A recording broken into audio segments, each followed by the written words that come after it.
Once my mother learned my in-laws had money, a family emergency appeared every single week. My mother's voice on the phone was frantic. "Daniel, I need you right now. The furnace died and the repair company wants $3,200 up front." This was the first of 3 emergencies that would drain my savings, each one more desperate than the last. But it wasn't until I overheard her family plotting my financial ruin that I realized her pleas for help were just a calculated con. The first emergency call came 3 days after my wife Natalie's parents hosted us at their estate in Connecticut. My mother's voice on the phone was frantic, breathless in a way I'd never heard before. "Daniel, I need you right now. The furnace died and the repair company wants $3,200 up front before they'll even look at it. I'm freezing here. The temperature is already dropping below 50 degrees. Can you help me, please?" I was at work managing inventory for a medical supply company, trying to meet quarterly targets, but my mother sounded desperate, and she'd raised me alone after my father left when I was 8. She'd worked 2 jobs to keep us housed and fed. Of course, I'd help her. "I'll transfer the money right now, Mom. Are you okay? Do you need to stay with us until it's fixed?" She exhaled with what sounded like relief. No. If you can cover the repair, I'll be fine. Thank you, sweetheart. I knew I could count on you." I transferred $3,200 from my savings account, watched the balance drop, and felt that familiar guilt about not being able to do more for the woman who'd sacrificed everything for me. Natalie found out that evening when she checked our joint account. We kept most finances separate, but had agreed to discuss any transfers over $1,000. "Danny, did you send your mom $3,000? She wasn't angry, just surprised. We'd been married for 2 years, lived comfortably on our combined incomes, but we weren't wealthy. $3,000 was a significant hit. I explained about the furnace, about my mother freezing in her house. Natalie nodded, understanding in her eyes. "Of course, you helped her. I just wish she'd called us sooner. We could have gotten quotes from other companies, maybe save some money." It was a reasonable observation, not a criticism, but something about it made me defensive. She was probably embarrassed to ask. "You know how proud she is." Natalie squeezed my hand. "I know. I'm not saying you shouldn't have helped. I just want to make sure she's okay." She paused, seemed to be choosing her words carefully. "Have you noticed she's been calling more since we visited my parents?" I hadn't noticed. Or maybe I had and didn't want to examine why. The visit to Natalie's family had been eye-opening in ways I was still processing. I'd known her parents were comfortable.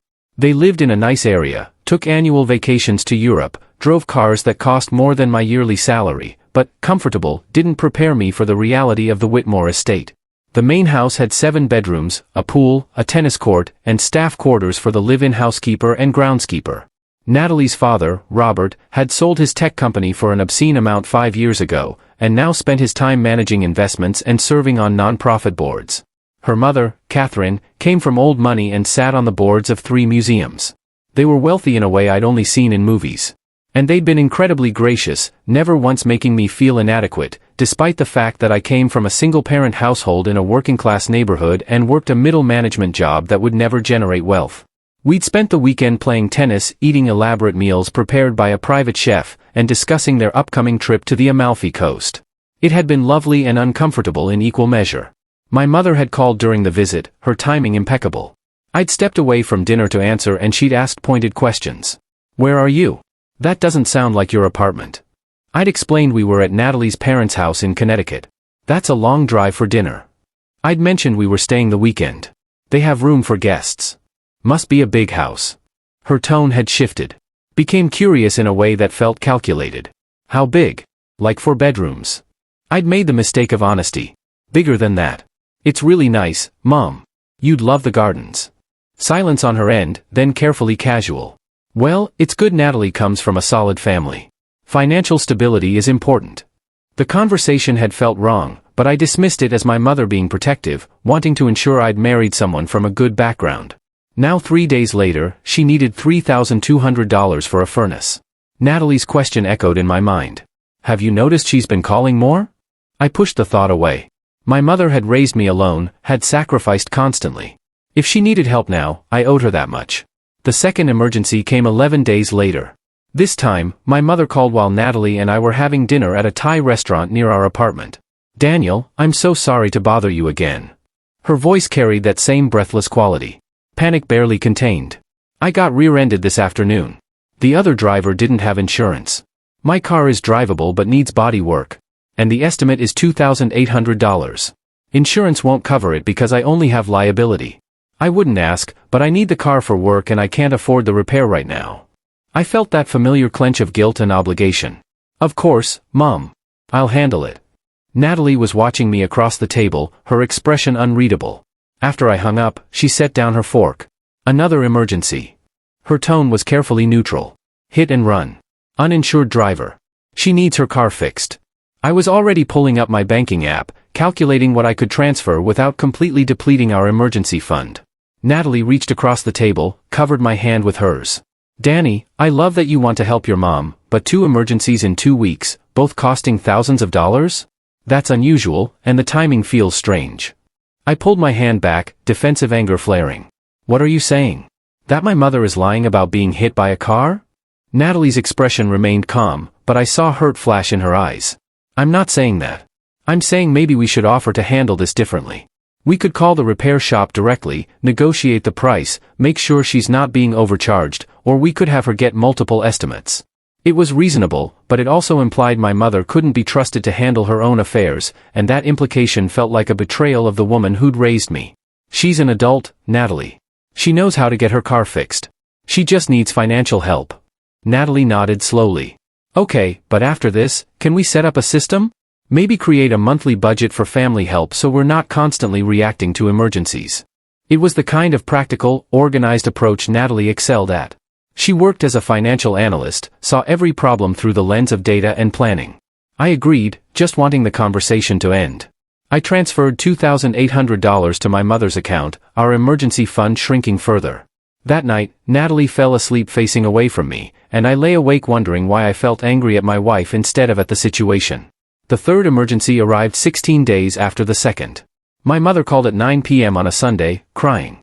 Actual tears, her voice breaking between words. Daniel, I don't know what to do. I was in the hospital overnight. Chest pains. They ran tests. Everything came back fine, just anxiety and stress. But the hospital bill is $4,500 even after insurance, and they're threatening to send it to collections if I don't pay within 30 days. I'm so scared. I've never had debt go to collections. I felt panic rise in my own chest. My mother in the hospital with chest pains. Why hadn't she called me sooner? Are you okay now? Do you need me to come over? She sniffed. Sounded slightly better. I'm fine, sweetheart. Just stressed about money, which is probably what caused the chest pains in the first place. If you could help with the bill, I could stop worrying and focus on taking care of myself, $4,500. In 6 weeks, my mother had needed $10,500. Our emergency fund was nearly gone. I'd have to pull from my retirement account, take the penalty. Of course, Mom, I'll take care of it.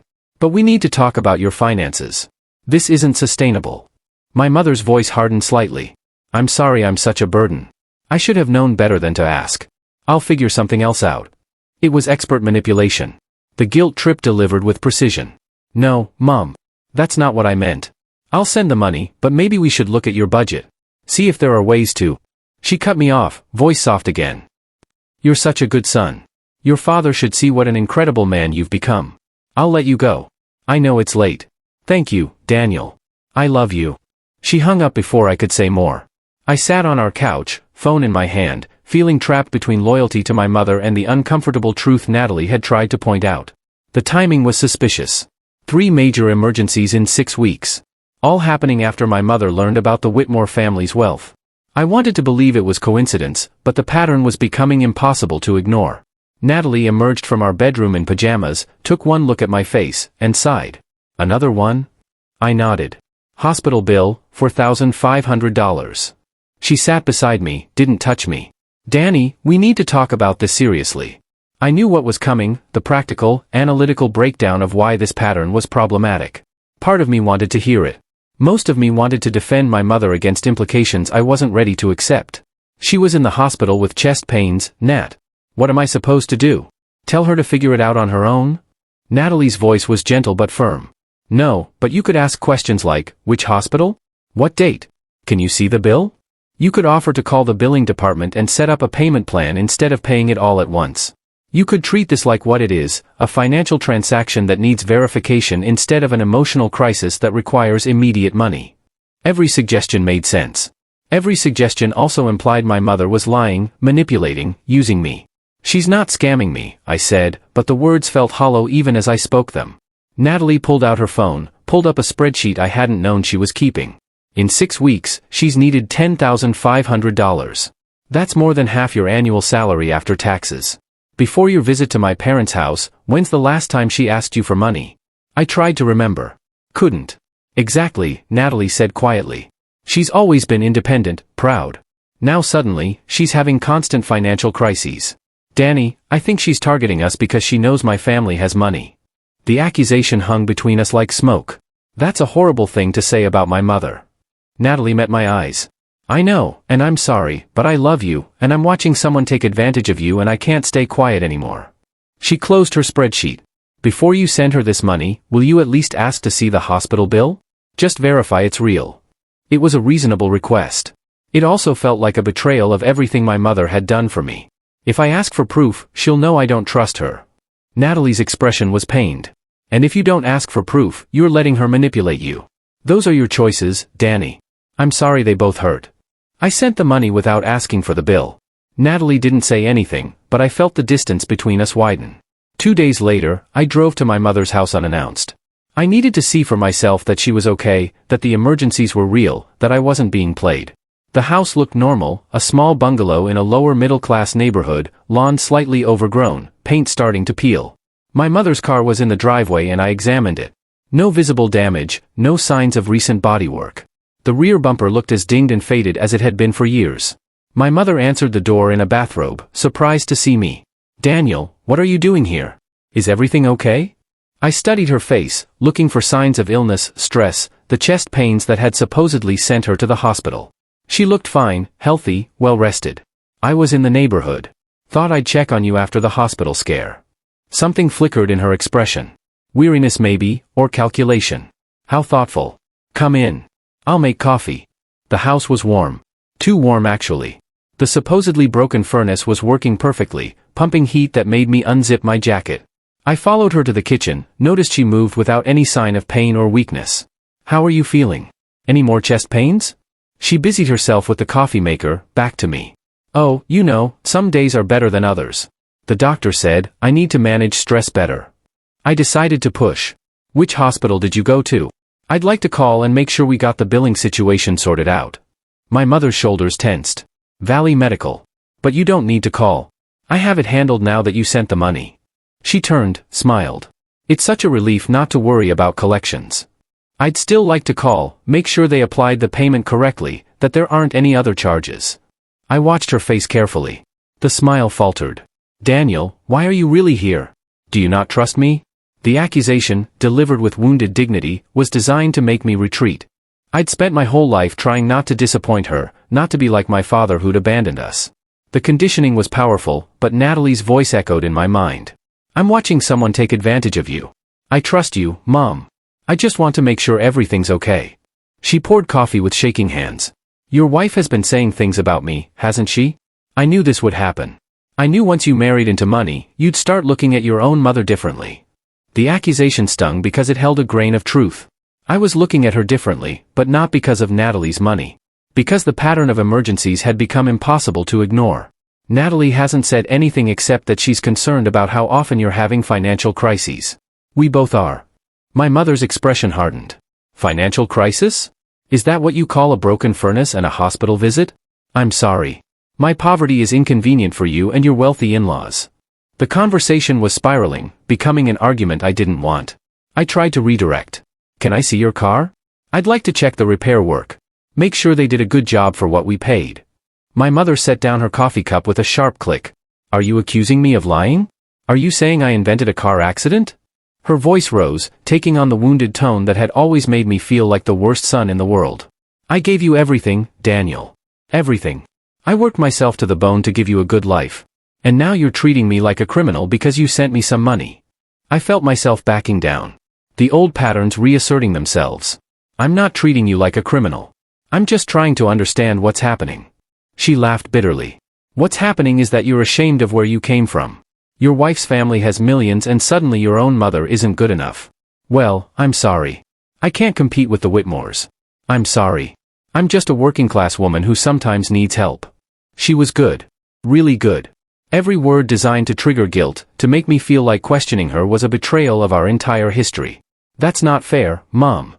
Isn't it? When's the last time you invited me to meet your in-laws? When's the last time you brought me to one of their fancy dinners? She was right that I hadn't facilitated that meeting, but wrong about why.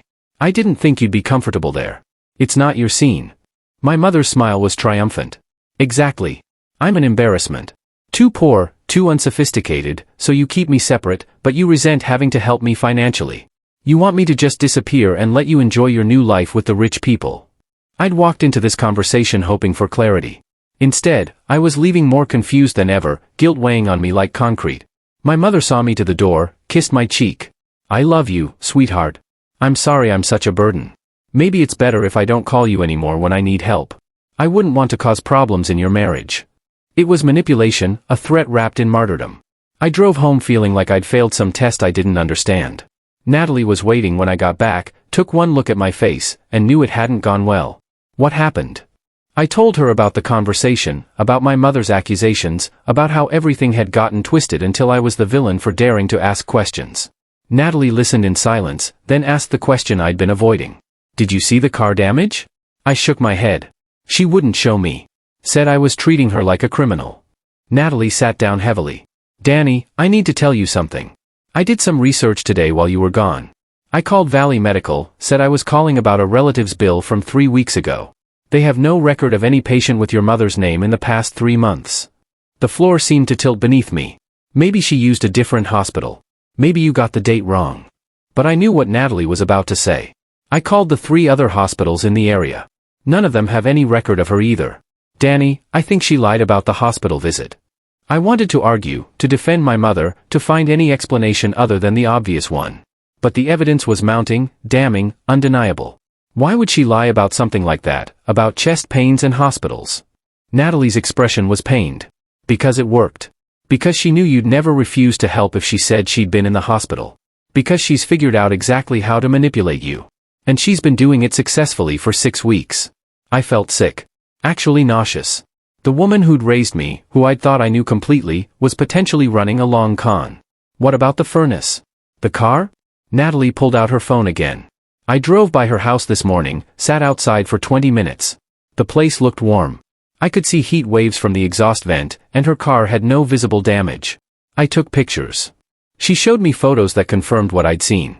No rear-end damage, a fully functional furnace. My mother had lied. Not just exaggerated or been mistaken, lied deliberately and comprehensively to extract $10,500 from me in 6 weeks. Why? The question came out broken. Natalie came to sit beside me, took my hand. I don't know. Maybe she resents that you married into money. Maybe she feels entitled to a share because she raised you alone. Maybe she's just greedy. But the why matters less than what you're going to do about it. What was I going to do? Confront her? Cut her off? Pretend I didn't know? Each option felt impossible. I need proof, I said finally. Real proof, not just pictures and phone calls. If I'm going to accuse her of this, I need to be certain. Natalie nodded. Then we set a trap. The next time she calls with an emergency, you tell her you need documentation before you can send money. Bank statements, bills, estimates. You make it clear that you're verifying everything. Either she provides real documents or she reveals she's been lying. It felt cold, calculating, treating my mother like a suspect in a crime. But she'd turned our relationship transactional. She'd made this necessary. Okay, I agreed. Next emergency, I asked for proof. The 4th emergency call came 8 days later. My mother's voice was strained, frightened. Daniel, I'm in such trouble. I got a notice from the IRS. I owe $6,000 in back taxes from 3 years ago. They're threatening to garnish my wages and put a lien on my house. I don't know what to do, $6,000. In less than 2 months, she'd needed $16,500. I took a breath, steadied myself. That's serious, Mom. Can you send me a copy of the IRS notice? I want to look at it. Maybe have Natalie review it since she works in finance. Silence on the line. Then, why do you need to see it? Don't you trust me? Here it was. The moment of truth. I trust you, but this is a lot of money. I need to make sure we're handling it correctly. The IRS has payment plan options. We might not need to pay it all at once. My mother's voice turned cold. I see. Your wife has you questioning everything I say now. This is what happens when you marry outside your class. You start thinking your own family is beneath you. I refuse to take the bait. Mom, if you want my help, I need to see the notice. That's not negotiable. Another silence. Longer this time. Fine. I'll email it to you. She hung up without saying goodbye. The email never came. I waited 3 days, then called her. She didn't answer. I left messages. Silence. I drove to her house. She didn't answer the door, though I saw movement inside through the curtains. My mother was ghosting me because I'd asked for documentation. The realization was crushing. Natalie was right. It had all been a con, a calculated exploitation of my guilt and love. The woman who'd raised me, who I'd trusted absolutely, had looked at my marriage to someone from a wealthy family and decided I was her lottery ticket. I wanted to be angry. Instead, I felt hollow. Natalie held me that night while I processed the betrayal, the loss of the mother I'd thought I knew. I'm sorry, she whispered. I know this hurts. It did hurt. It hurt worse than any physical pain I'd experienced. But the hurt came with clarity. I needed to understand the full scope of what had happened. The next morning, I called the furnace company my mother had supposedly used. They had no record of any service call to her address in the past year. I called auto body shops in her area. None had worked on her car recently. I requested records from Valley Medical, submitted a formal request as her son. The response confirmed what Natalie had learned. No record of treatment. Every emergency had been fiction. Every tearful phone call a performance. My mother had stolen $10,500 from me through lies and manipulation. The question now was what to do about it. I could go to the police, file charges for theft by deception. The documentation was clear, the pattern undeniable.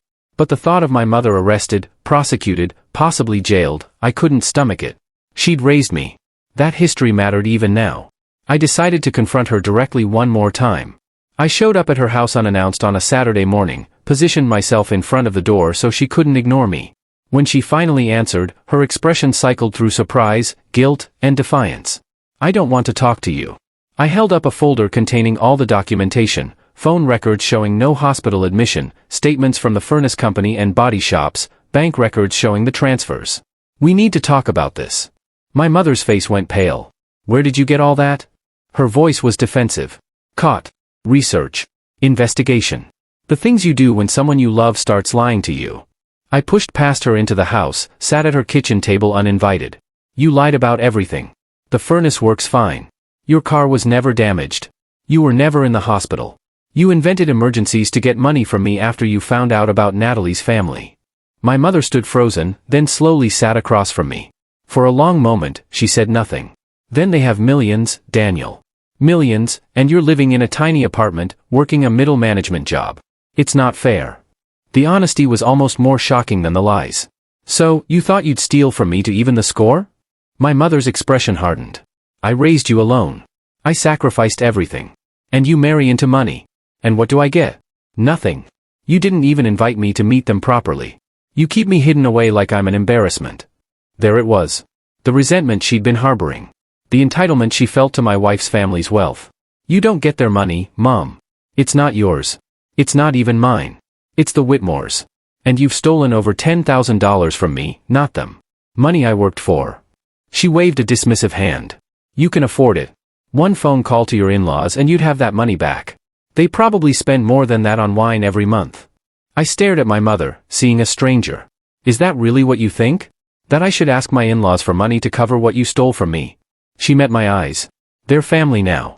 Family helps family. That's what you always told me when you were sending the money. The manipulation was breathtaking. She'd turned my own values against me, weaponized my sense of filial duty.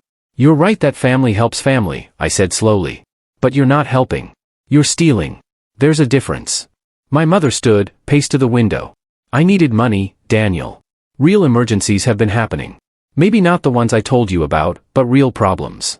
It was backtracking, trying to salvage some credibility. What real problems? She turned, and I saw something desperate in her expression. Credit card debt. I owe $15,000 across 3 cards. The minimum payments are killing me. I've been borrowing from one to pay another. I'm drowning. It might have been true, or it might have been another lie, another attempt to manipulate. I didn't know anymore. If you'd told me the truth, I would have helped you make a plan, consolidate the debt, negotiate with creditors, create a budget. Instead, you invented fake emergencies, and stole from me. My mother's face crumpled. I was ashamed. I didn't want you to know I'd failed so badly at managing money. And then you married Natalie and her family has so much and it just seemed unfair that I was struggling while they had everything. I felt a flicker of sympathy, quickly extinguished by memory of her lies. You need to pay me back all of it. $10,500. My mother laughed, bitter and broken. With what money? I just told you I'm drowning in debt. I don't have $10,000. I pulled out a document I'd prepared with Natalie's help. A payment plan. $200 a month for 52 months with interest. You'll pay it back over time. You sign this agreement and I won't file charges for theft. My mother's face went white. You'd have your own mother arrested? The threat felt heavy, wrong, but necessary. You stole from me. That's a crime. This is me offering you a way to make it right without involving the police. She stared at the document, hands shaking. What if I refuse? What if I tell you to go ahead and file charges? I'm your mother, Daniel. No court would convict me, they'd see it as a family dispute. She might be right. The legal system was complicated when it came to family theft. But I had documentation, clear fraud, a pattern of deception, maybe. But do you want to risk it? Do you want the publicity, the arrest record, the possibility of conviction? My mother sat down heavily, picked up the payment agreement, read through it with increasing despair. This will take over 4 years to pay off. I nodded. Yes, that's what happens when you steal $10,500. You have to pay it back. She looked at me and I saw her calculating. Could she manipulate her way out of this? Could she make me feel guilty enough to forgive the debt? I watched her try. Watched her face shift to wounded mother, to victim, to the woman who'd sacrificed so much. After everything I did for you, after raising you alone, giving up my dreams, working terrible jobs to keep you fed and clothed. This is how you repay me, by treating me like a criminal. It was the exact manipulation she'd been using all along. This time, I didn't bend. You are a criminal, Mom. You committed fraud. This is me giving you a chance to make it right. Sign the agreement or I file charges Monday morning. I stood, placed a pen on the table.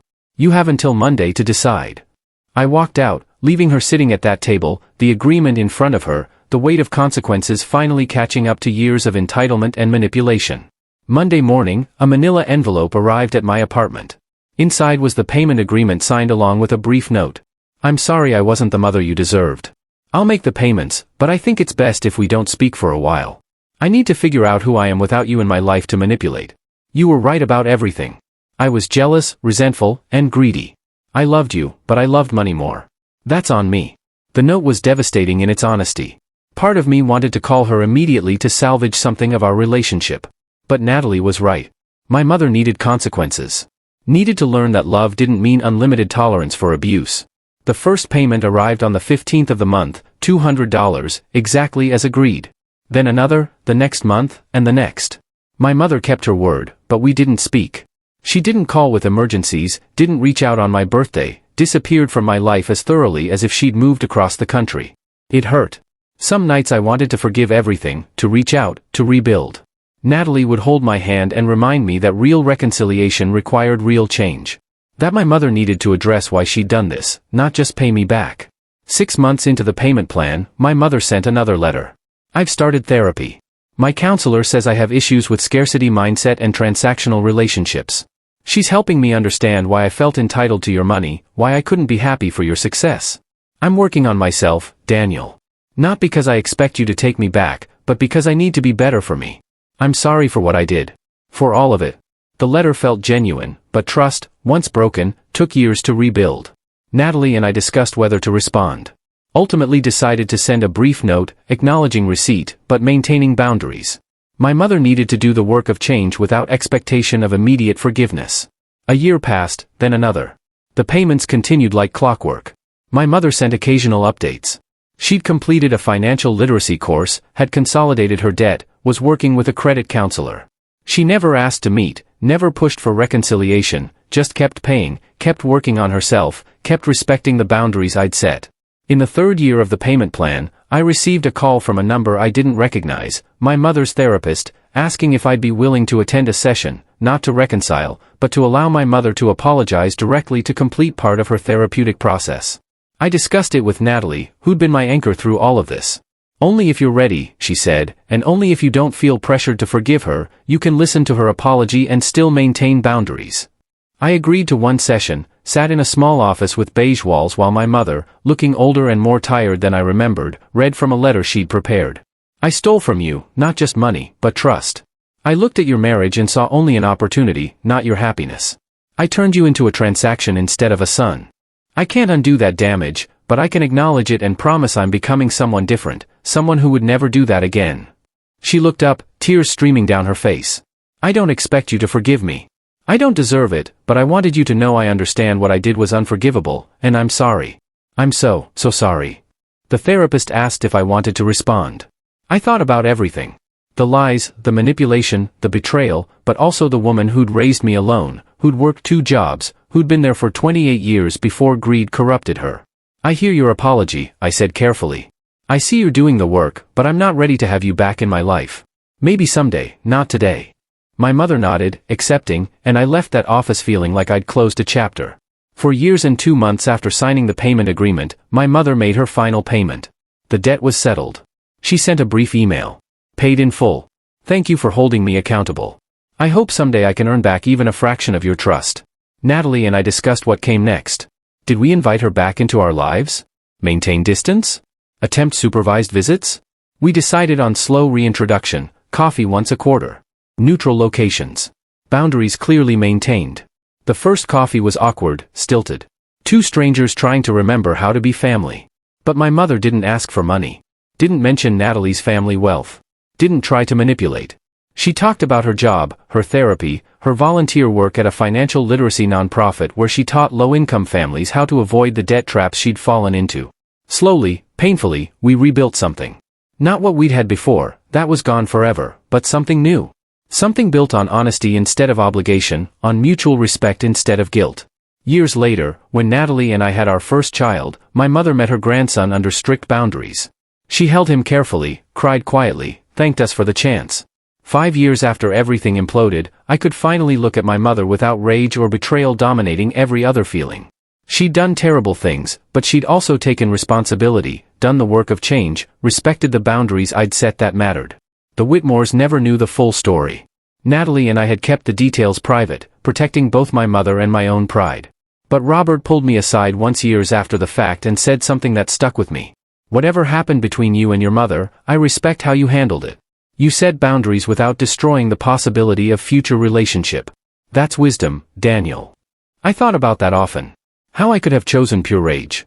Could have severed all ties, could have pursued charges that would have destroyed my mother completely. Instead, I'd chosen accountability with the possibility of redemption. It had been harder, messier, more painful. But looking at my mother holding her grandson, seeing the genuine joy mixed with earned humility in her expression, I knew it had been right. Some betrayals were unforgivable. This one wasn't quite, but it had cost us both everything we'd had before, and what we'd rebuilt would always carry the scars of what she'd done. That was justice. Imperfect, bittersweet, and real. Have you ever had to draw a hard line with a family member who constantly took advantage of you? How did you protect yourself without completely destroying the relationship? Share your experience and lessons learned in the comments below.